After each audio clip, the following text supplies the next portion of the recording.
Bir də. İki də, iki də. Yandı.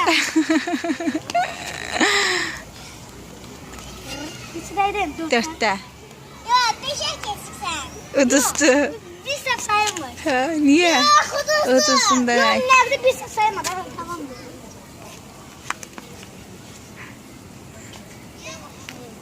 Bunu saklayacağım şurada. Gel.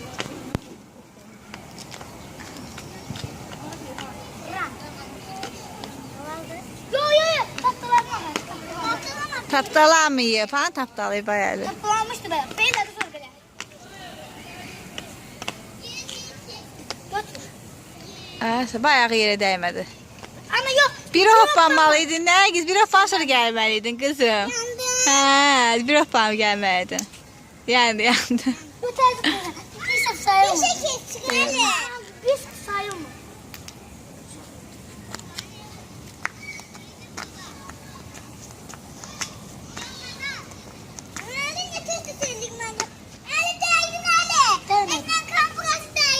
Bilməyib də o özü görmədi.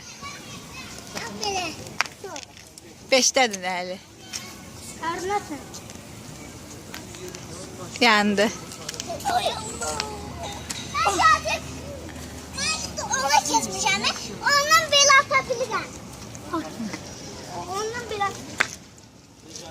Ana, neçələrin əlcüz ana? Oyna Nərgiz. İkidə, ikidə, ikidə.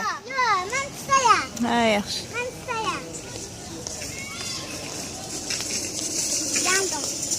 Yuxu saçarım.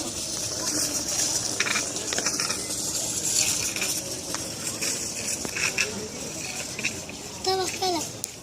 Hə? Bunu da səhv elədim.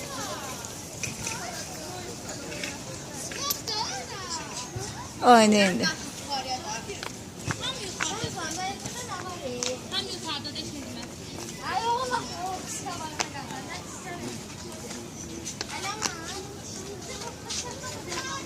Bir səhv eləmişəm. Tapdaladım. Bilmədi, Əli bir səsən. Sən bir tapdalamışdın da. Hoppan gəldi, Nərgiz. Bir, iki hoppan gəl. Yandı. Kızım yaddan çıxartmadı onu.